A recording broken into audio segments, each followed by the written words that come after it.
Miranda Johnson here with xoNecole, and we are here with one of the stars of the Color Purple remake, Phylicia Pearl Mpasi.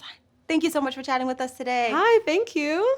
So, did you ever imagine that you would be starring in the Color Purple remake, and do you have any memories of the first time watching it? I actually had not watched the film fully through, and it's interesting because it was for me too traumatic. I could not see someone that looked like me go through that, and I came to Whoopi Goldberg through Sister Act, so I was like, this is Sister Mary who, no, I don't understand. I don't know how this is working. You know, I did see myself in a version of it, but they told me no so many times before for the Broadway musical that Danielle was in, for the tour of that musical, and then even for this, I auditioned for older Celie first, and they're like, she looks too young, and I was like, they ain't gonna get nobody better than me. Who they gonna get? Fantasia.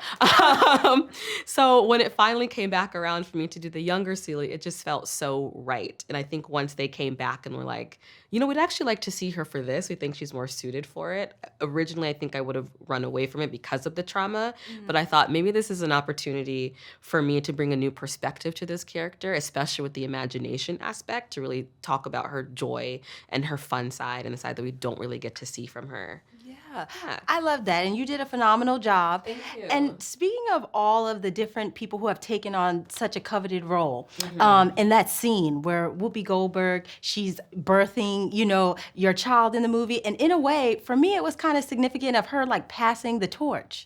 Did you have any conversations with Whoopi outside of set or on set that stand out? Yeah, well, when she walked into the makeup trailer, I was like, oh my God, Whoopi Goldberg, don't say anything, don't say anything.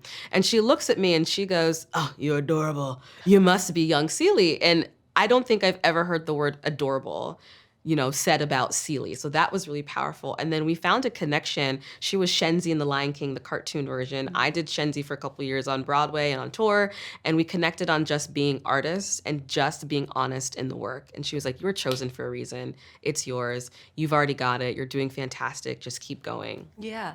Like when I watch you in the film, I just know like this is your breakout moment. This is the beginning, and it's going to torpedo you into a huge, long-lasting career. Oh, thank you. From your mouth to God's ears, please, please. Yes.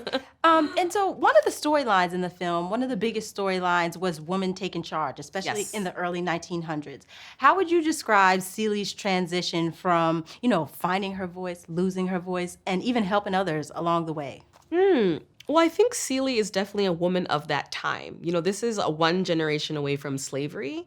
So I think she is a character that is still kind of wearing those wounds openly, where she's looking at Shug and Sophia, and there are two women far ahead of their time. I mean, even today, if Shug Avery existed, I think we'd look at her. She's like a trailblazer for women's rights. And so what I think is so beautiful is we as an audience in this version not only are seeing her imagination, but we are seeing what she's imagining and seeing the world through her eyes. So I think looking at two women that are changing the narrative of what women look like is powerful for Celie, and I think for all of us as, you know, a humanity and like the human race, because it's definitely time. It's been beyond time. We've made so many like great strides to women's rights, but there's still so far to go. And I think this movie is going to do that for women, especially Black women. Yeah, I totally agree. I mean, I was in awe. Thank you so much for chatting with us today. It was a pleasure. Thank you. And I can't wait to see what you do next. Thank you so much.